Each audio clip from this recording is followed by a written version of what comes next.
女儿最近老说自己身上痒，我带她去医院检查才知，竟然是染上了脏病。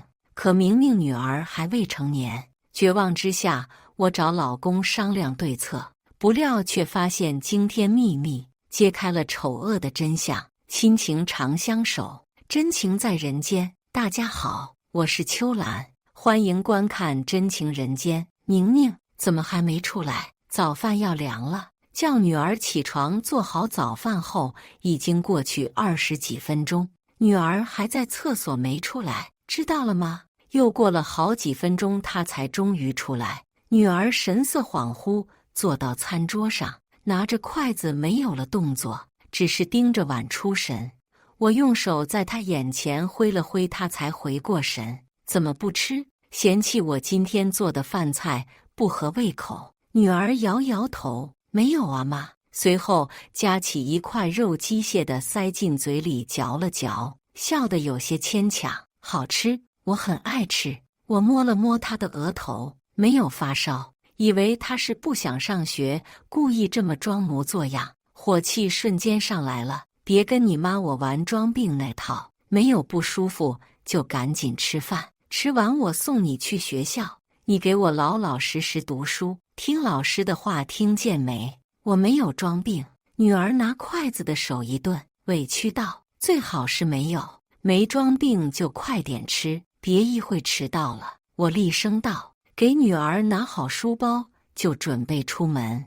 女儿穿好鞋子站起身，拽了下我的袖子。妈，我想跟你说一件事。什么事？我疑惑道。女儿有些欲言又止。算了，没什么。我皱了皱眉，把她往门外推，不耐烦道：没事就走吧。扭扭捏捏的还，都说了不要在我面前装病。好了，刚才是妈妈语气重了，你别多心哦。我们走吧。女儿脸色有点不对，我语气缓和了些。女儿一路上都有些心不在焉，坐在窗子边看着窗外发呆。我有点纳闷，她今天一整天都不太对劲。宁宁，你今天是怎么回事？怎么老看着一个东西发呆？是不是昨晚熬夜没睡好？女儿扭过头，没有妈，我昨晚睡得挺好的，你别担心，我就是在想一些事情。我探究地看着她，什么事情不能跟妈说的？一个人胡思乱想个什么劲儿？女儿有些犹豫，张了张嘴，什么也没说。说话间，已经到了学校门口。我拿着书包打开车门，女儿迟迟不肯出来。我在旁边等了半天，不见她下来，有点烦躁，敲了敲车窗，她却仿佛没有听见一般，依然一动不动。我拉开车门，一把把她拽出来。还呆坐在车上干什么？跟个呆头鹅似的。学校都到了，说着把书包放在他背上，快点进去，别在这磨磨唧唧的熬。你就这么不想上学吗？女儿一步三回头往学校走去，很不情愿的模样。我感觉很纳闷，女儿平时一直都是乖巧懂事的，今天不知道是怎么回事。到小区时碰到了一栋楼的邻居吴兰，我们两家住得近，他家女儿跟我女儿是一个年级的。有一次接孩子，偶然在学校碰到，一来二去就熟悉起来。他笑着跟我打招呼：你这是刚从学校回来吧？我点点头：是啊，最近怎么都没在学校碰见你？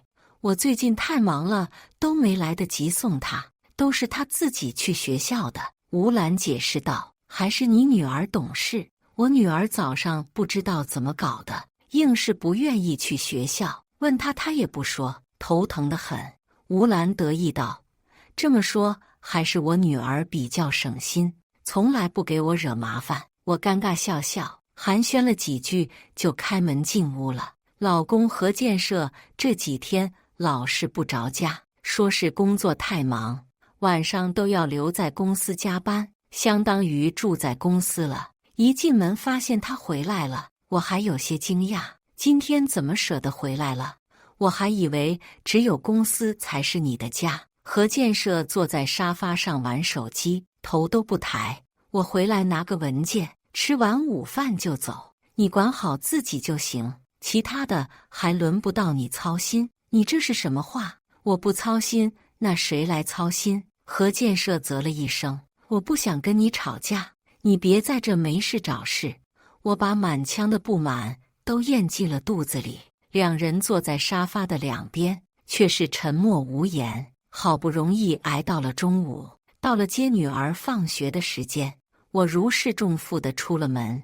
中午接完女儿回到家，她放下书包，立马冲进了厕所。过了好一会也不见出来，我怕她出了什么事，准备开门进去，却发现门被反锁了。何建设也走了过来，咚咚咚粗暴地敲着厕所门。何清宁，你都在里面蹲了多久了，还不出来？别人都不用上厕所的是吧？快点给我出来，别让我说太多遍。女儿这才打开门，神色有些慌乱，还不小心撞到了桌角。上个厕所还毛毛躁躁的，咋了？厕所有鬼要吃了你啊！陈建设骂道。我拿来跌打药，撸起女儿的裤管，女儿抗拒地往后躲，神色慌张。妈，先吃饭吧，要一会儿我自己抹就行。我都拿来了，现在抹了得了，别躲，这个又不痛。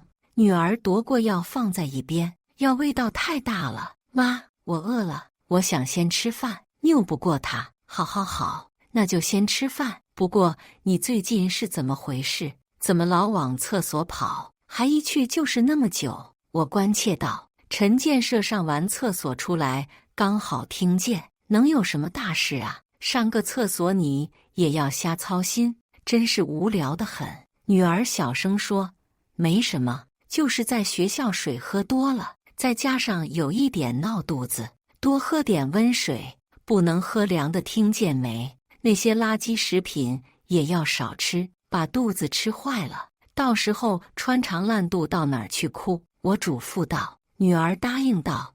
知道了妈。吃完饭午睡后，陈建设要回公司，顺便把女儿也送到了学校。吴兰敲响了我家的门，她四下张望了一下，都走了，你们家就你一个人了？是啊，一个在上学，一个要工作，就我在家闲着。吴兰撇了撇嘴，真羡慕你，嫁了个好老公，都不用工作了，真好。我有些不悦。吴兰，你到底要说什么？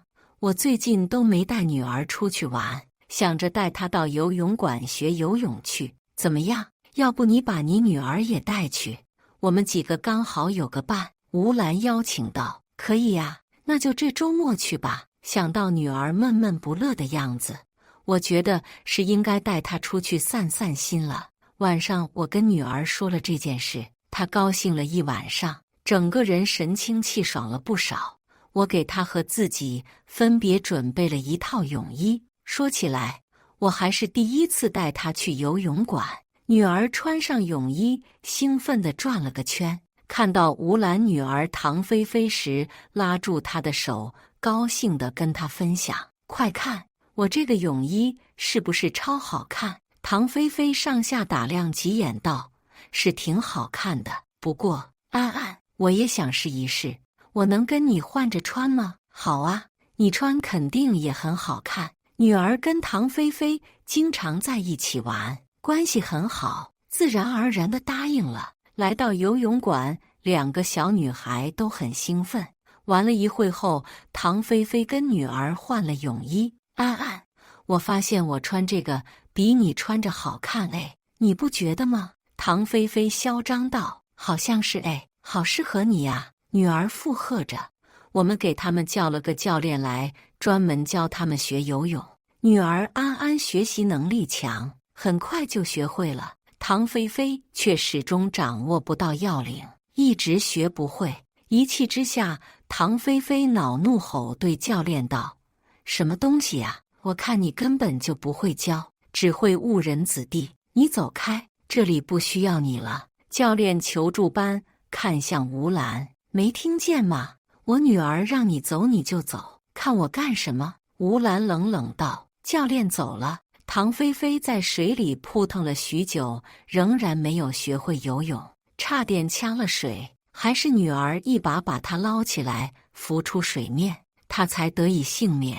不要以为你学得比我快，就在这得意。告诉你吧，我是因为讨厌游泳，所以才不想学的，并不是学不好。女儿无奈笑笑，好好好，我知道了。菲菲，吴兰说，天色晚了要走，我们回到了家。唐菲菲穿走了女儿的泳衣，看女儿没跟她计较，我也没说什么。早上照常送女儿上学时，女儿一脸抗拒。你最近是怎么回事啊？我昨天不是带你出去玩了，你还没收心？女儿有些迟疑，我催促道：快说呀，你想急死我呀？你到底怎么了？妈，我老感觉身上好痒啊。女儿小声道：哪里痒？是不是吃了什么东西过敏了？给我看看。女儿脱下衣服，年幼的身体上布满了密密麻麻的红疹子，遍布全身，触目惊心。天哪，这么多红疹子，而且上厕所的地方也很痒，每次上课我都很难受。我意识到这不是简单的过敏，连忙送女儿到医院检查。医生支开了女儿，单独对我说：你女儿小年纪感染了梅毒，做大人的要当心啊。什么？我拿着检查报告的手止不住的颤抖。女儿还那么小，怎么会得了这种脏病？她以为自己只是过敏，照常去了学校。我绝望不已，一时间不知道该不该告诉她实情，准备回家找何建设商量对策。刚好他下午回了家，我用钥匙打开门，厕所里传来水声，是何建设在里面洗澡。厕所门开了一条缝，我不经意间瞥了一眼，却看见让我惊掉下巴的一幕：何建设用毛巾擦拭着身体，而那条毛巾是女儿的。我愣在原地，犹豫着要不要把女儿的事情告诉她。没等我仔细想，何建设从厕所出来了。你站在这儿干什么？我把检查报告藏在身后。没什么，没什么。刚才那条毛巾你是一直在用吗？何建设一脸莫名其妙。是啊，我一直用的是这条。怎么了？我扯起嘴角笑了一下。我是在想要不要换几条新的毛巾，原来的已经用了挺久了，有什么好换的？现在的不是挺好的？你别瞎折腾。何建设皱起眉头。女儿今天去医院检查，有点过敏，以后家里的毛巾要严格分开，不能放在一起。你一定得注意这点，不能混着用。看何建设油盐不进，我只好想了这么个说辞。何建设听了暴跳如雷，语气充满了指责。他过敏了你不早说，要是传染给我，我怎么上班？你一天到晚不知道在搞什么鬼，真是服了你了。我也是今天才发现啊，所以我才想着赶紧换一下毛巾。我从房里拿出几条崭新的毛巾，拿出其中一条，嘱咐道：这条是你的，千万别记混了呀，还不赶快把厕所消一下毒？你只换毛巾有什么用啊？快去啊！何建设吼道。说着，他不知从哪里找出个口罩戴上了，一副如临大敌的样子。我也戴上口罩，拿着清洁剂把厕所里里外外消毒了一遍，整干净点，别留下什么病毒把我给害了。何建设在外面嚷嚷。何建设这副样子让我觉得事情没有这么简单，其中到底发生了什么，我暂时还没有头绪。我把饭做好后，女儿也刚好要放学了，把女儿接回来就可以吃饭了。何建设的口罩仍然没有摘下来。你是嫌我身体太好了，你自己去接她。我脱下围裙无奈道：好吧，那你把车钥匙给我，我开车接她。何建设看着我，仿佛我说了什么匪夷所思的话。她都过敏了，你还用什么车呀？出去打车呀，哪有那么可怕？安安的病不会那么容易传染，用一下车子又没什么。我解释道：让你打车就去打车，别把传不传染的挂在嘴边行不行？何建设不满地说。临近放学高峰期，这个时间段很难打到车。等到我好不容易到女儿学校门口，已经距离放学时间过去几十分钟了。学校只有稀稀拉拉的几个人，女儿安安正站在学校门口，安静地等待着。我朝她招招手：“安安，这里。”几个学生看见安安，推搡了她几下，传来阵阵嬉笑。时间不早了，我催促道：“安安，快来，别玩了，回家了。”安安越过他们跑过来，飞快用手抹了抹眼睛，眼眶红红的。“来了来了。”我纳闷道：“怎么没跟你同学打声招呼就走了？下次不能这么没礼貌了，知不知道？”安安又抹了下眼睛，知道了。到家时，吴兰母女就冲了过来。吴兰拿着鸡蛋往我和女儿身上丢去，蛋液黏糊在身上，很不舒服。我怒道：“吴兰，你这是干什么？突然拿鸡蛋丢我们，算怎么回事？”吴兰义愤填膺道：“你还好意思问我？你自己干了什么事情，自己心里清楚。跟你做邻居这么久，我真是倒了大霉了。我不明所以，我不知道你在胡言乱语什么，你说清楚点。”吴兰一把拉过身后的唐菲菲，撸起她的袖管。唐菲菲手臂上全是密密麻麻的红点。我女儿自从穿了你女儿的泳衣以后，身上就变成了这样。你敢说你什么也不知道？我恍然大悟，唐菲菲穿了女儿的泳衣，只怕是也已经感染了。但是当时我还并不知道女儿的情况，又怎么避免这件事的发生呢？事情毕竟因为我们而起，我愧疚不已。吴兰，菲菲，当时我还没发现安安她已经……总之这件事确实怪我太大意，你怨我我也认了，对不起。我低下头叹了口气。吴兰冷喝一声：“你轻飘飘的一个大意，可是把我女儿害惨了。你自己不检点，不老老实实待在家，非要出来害人报复社会。世界上怎么会有你这种人？这件事不是你想的这样。我知道你生气，可你也不能张嘴就乱说呀。”吴兰根本听不进去，只觉得我在狡辩。我不想听你说的这些没有用的。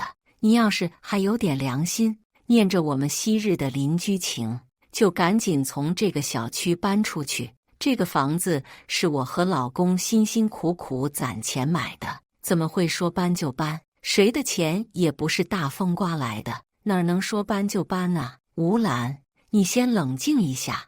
吴兰狠狠打了我一耳光。你这贱女人，别跟我扯东扯西的。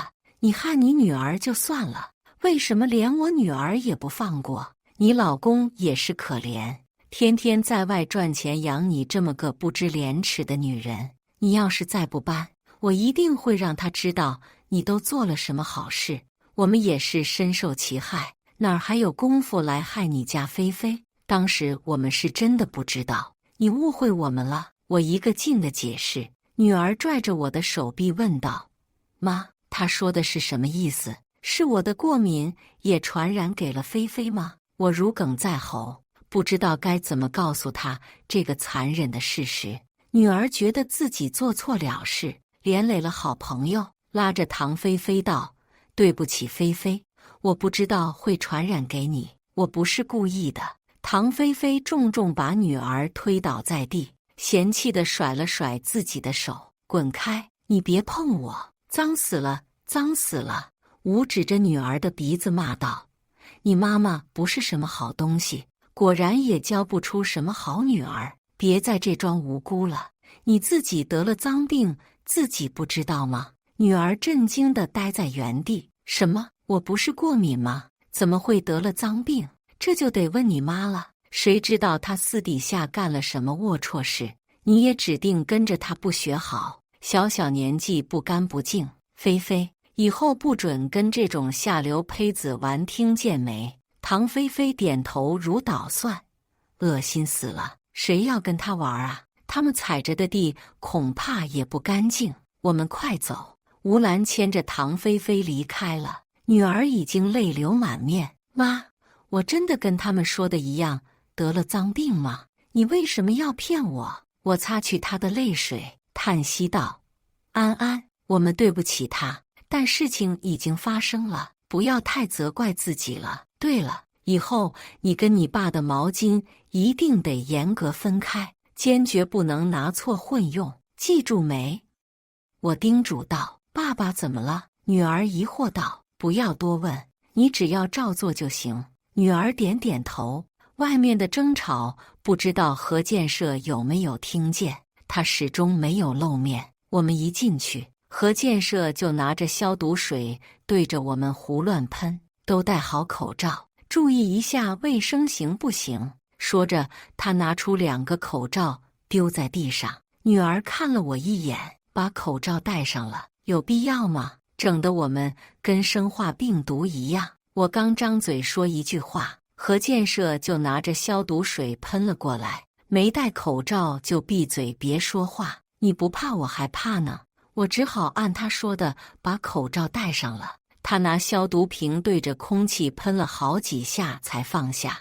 我们把脏衣服换了下来，这样戴着口罩我们怎么吃饭？我不禁发问。何建设想起了什么，端着几盘菜1碗饭躲到了一边。这还用问？肯定是要分开吃饭啊，谁敢跟病毒一个桌？女儿知道是在说自己，刚忍住的眼泪又流了下来。你怎么能这么说话呢？好歹她也是你女儿。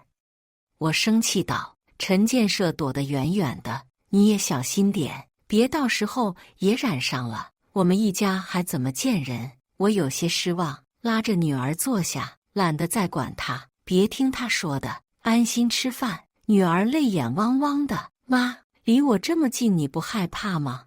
我摸了摸她的头，安慰道：你是我女儿，又不是洪水猛兽，有什么好怕的？再说了，医生都说了，这个病没那么容易传染的。女儿摘下口罩，拿起筷子准备吃饭。何建设急忙喊道：谁让你们摘口罩了？等我吃完你们再吃。女儿放下筷子，又把口罩戴上了。吃完饭依然是我送女儿去上学。安安，记得这个医生给的药要按时吃，只要你按照医生说的来，病一定会好的，不用怕。女儿拿过药装进口袋，走进了学校。累了一天，我倒在床上不知不觉睡着了。晚上女儿自己回了家，医生还开了外用的药，我准备给她抹，喊了女儿一声，女儿失魂落魄的，仿佛没有听见一样。安安，怎么了？是不是不舒服？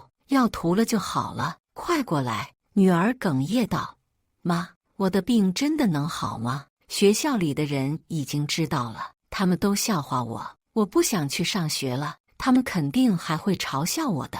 我真的不想去了，他们说什么你别管，你又没做错什么，只管上你的学就是了。何建设不一会也回到家，这几天他都戴着口罩，生怕被传染。都几点了，怎么还没做饭？我讽刺道：你这么怕被传染，还敢吃我做的饭，就不怕饭里面有病毒啊？何建设不爽瞪我一眼：你要是也染上了，可赶紧说出来，到时候我就不回来住了。我正要去厨房，门口却响起敲门声。打开门还没看清是谁，就听见吴兰破口大骂：我在家是越想越气呀！你们母女把我女儿害了，凭什么还能安安稳稳的度日？我今天非得要个说法出来。他推开我，径直往里面走，看到何建设时停了下来。你们都在呀，那就更好了，今天我们就把话说明白。何建设没弄懂他在说什么。你来我们家撒什么泼呢？这是唱的哪一出啊？吴兰冷笑一声：我唱的哪一出？这就要问他们母女俩了。看来你还被他们蒙在鼓里呢。什么蒙在鼓里？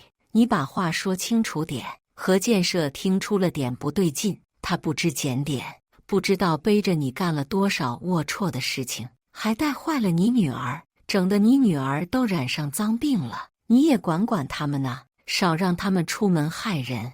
吴兰越说越起劲，你想想，你天天在外面辛苦赚钱，老婆却干出这种事来。原本这是你们的家事，我不该插手，可他偏偏害了我女儿，我就不能当作不知道了。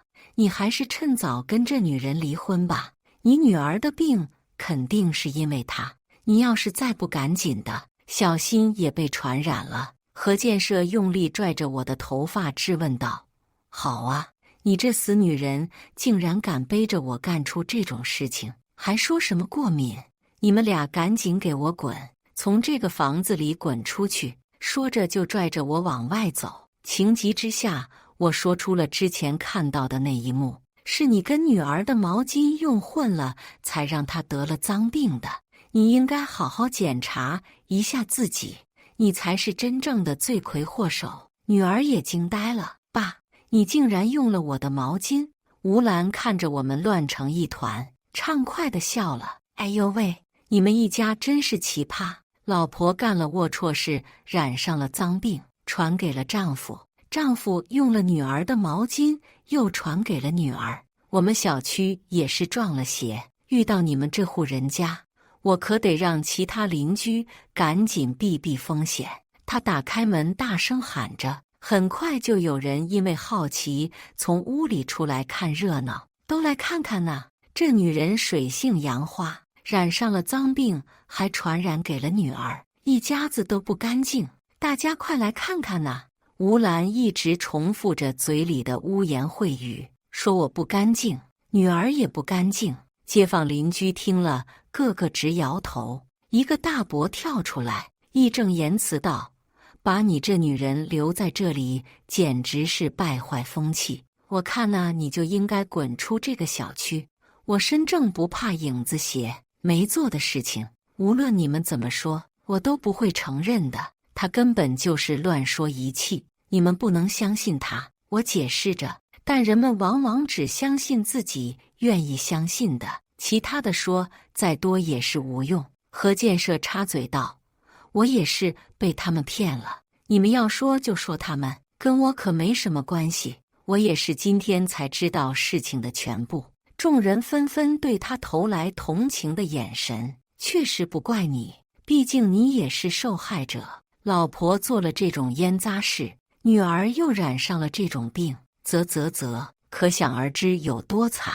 你以后擦亮眼睛，找个好点的人重新生活吧。明明问题出在何建设身上，他现在却是撇得一干二净的。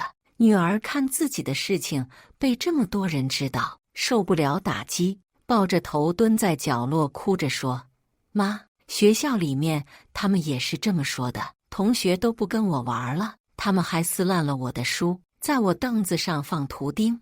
我没想到女儿竟然在学校这么受欺负。听着女儿的描述，只觉得心如刀绞。唐菲菲嘲笑道：那些事情都是我告诉他们的，不然你以为他们是怎么知道的呢？我气不打一处来，你也是安安的朋友，怎么能干这种事情？女儿不可置信，眼泪大滴大滴落下来。菲菲，我们不是朋友吗？为什么你要把我的秘密告诉他们，让他们一起孤立我？这都是你活该！你明知道自己有病，还传染给我。我没让他们打你一顿，都是轻的了。要不是我的病已经好了，我一定打你出气。唐菲菲恶狠狠道。何建设电话响了一下，我夺过他的手机，看到按摩店扣款的提示，这笔金额不小，事情一定有蹊跷。按摩哪有这么贵？我抱着疑问划着手机屏幕，原来何建设经常光顾这家按摩店，那些钱加起来堪称巨款，可见他去了多少次。我又找到他最经常联系的一个电话拨通，打开了免提，电话那头传来一个女声：建设哥，今天我们约在哪儿啊？是来按摩店还是某某酒店呢？众人立刻换了脸色，把何建设骂得狗血淋头，说他是负心汉，害了自己一家。风向瞬间倒向我们，如果不是这个提示，恐怕我还发现不了。何建设，你口口声声说我干了龌龊事，原来干了这种事的是你呀！真是好一个贼喊捉贼！我一脚踢在何建设身上，他心虚的不敢还嘴。大家看没什么热闹了，也都各回个家了。过了好些天，我跟女儿又去了趟医院复查，医生说要起了效果，之后再做个小手术，女儿的病就能彻底好了。我终于放下心来。那天本来是要跟何建设说离婚的事情的，谁知道从那天他就不知所踪了。又过了几天，警察局突然给我打了个电话，让我去。你是何建设的妻子吧？你看看这个人是不是你丈夫？我看了一眼躺着的尸体，是何建设无疑，是他。他是怎么死的？警察迟疑了一下，说道：何建设是感染了艾滋病去世的。你也要留意一下自己有没有被感染。看来他消失的那段时间又去了按摩店呢。我心中冷笑，不过之前我就已经去检查过了，我的身体没有任何问题。这还得感谢何建设之前的经常不着家。回到家时，吴兰拦住了我，一脸愧疚道：对不起啊，之前说了那么多伤害你们的话，我一直以为是你我害了女儿，原来都是何建设的错。你也是苦命人，我回想起来觉得特别对不起你们。你能原谅我吗？我回了他一巴掌，这一巴掌是我还给你的，不过伤害已经造成了，你不用在这里假惺惺的。